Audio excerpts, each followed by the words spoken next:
Hey guys, so we're gonna go ahead and start coding the player health bar. So to begin, we're going to use, we're gonna go to the yellow events tab. We're going to go ahead and go to when I receive. You're going to change this based on what you have. So if you have the intro screen, you want to change this to play game. If you do have the character select screen, you want to change this to start game. The first thing we want to do is we want to position our health bar exactly where we want it.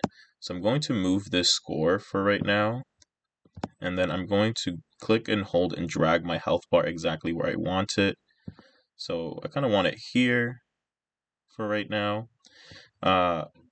If you also need to, it'll be nice to also adjust the size of it. So I'm just going to go into looks, set size, maybe let's try 50.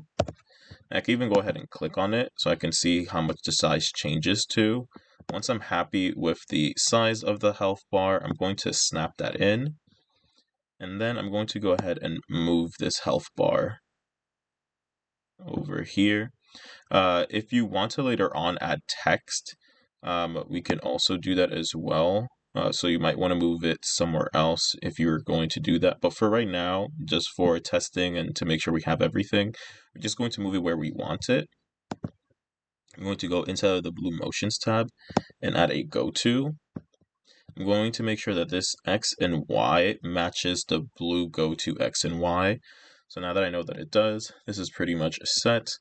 So now I need a variable for this.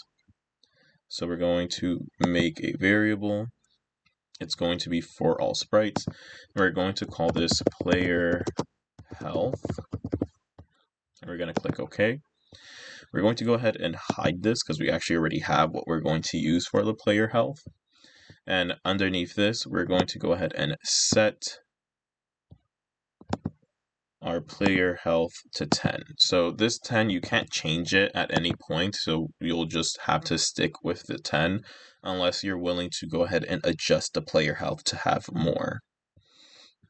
Underneath this, we're going to go into control. We're going to add a forever, and we're going to add from looks a switch costume. And we want to switch the costume based off of what we have. So we're going to go into operators, use the addition sign, and then on the empty bubble on the left hand side, we're going to make this the player health. And on the right hand side, we're going to make this 1. And the reason why we're adding 1 is because even though we have 10 costumes, we actually have 11 because of this 0 that we have here. So now that we have this pretty much set, the next thing that we want to go ahead and do is we're going to need to update the enemy health, the enemy code, just so that it's keeping track of when our player is losing health and also when we're losing the game.